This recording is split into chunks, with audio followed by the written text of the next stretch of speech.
Hey there and welcome. Today we're going to be talking about the functional trainer single arm bicep curl, and we're going to be taking a pronated grip with this exercise. This is an incredible exercise for your biceps as well as your forearms. So the first thing you're going to want to do is set up your cable all the way down to the bottom, the height. I'm just showing you guys how to move it, and then you want to put your rotation arm at a 1. That way you're inside the machine as much as possible and not in the middle of the gym floor. Then you want to make sure that you choose the appropriate weight. So make sure you start off light and then slowly start to increase the weight every other week or so. Make sure you can do 20 repetitions comfortably. Once you do that, take a nice little step to the side. That way you're right next to the cable.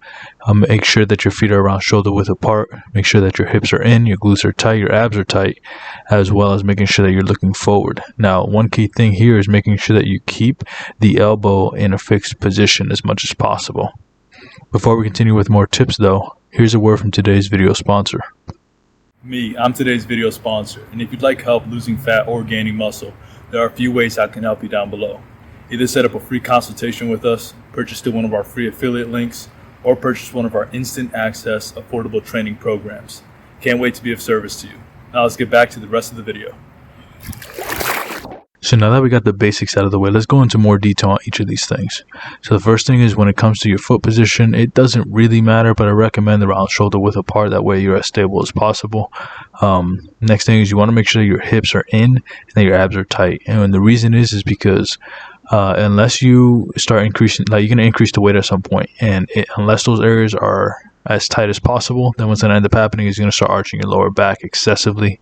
You're going to start leaning backwards as you're doing your curl, which is obviously going to place an unnecessary amount of stress on your lower back.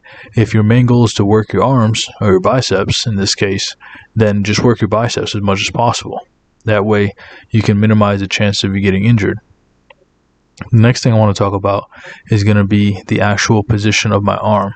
So notice how my the upper arm, which is where the biceps and triceps are right at my sides, and then my elbows are not flaring out excessively. They're going to come out a little bit whenever you do any pronated exercises, so just be aware of that, but just make sure that they stay fixed. So notice that my elbow is not like coming all the way up toward my chin. Because if you did do that, then usually that's because the weight's too heavy and you're trying to use your shoulder in order to move the weight as well.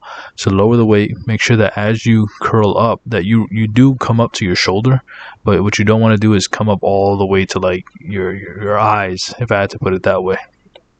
Also notice the tempo at which I'm doing the exercise is nice and controlled. I'm not using a bunch of momentum. I'm making sure that my biceps are working as much as possible during this set. Next thing is make sure that you're looking forward. You don't want to place unnecessary strain on your neck by looking up.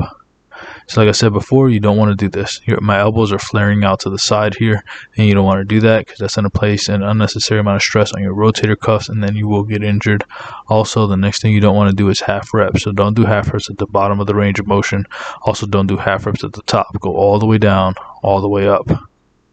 Next thing is make sure that you're not coming up too high. Like I said, you don't want to be coming up to your eyes. It's like way too high. You're not even going to feel it in your biceps after the height of your shoulder.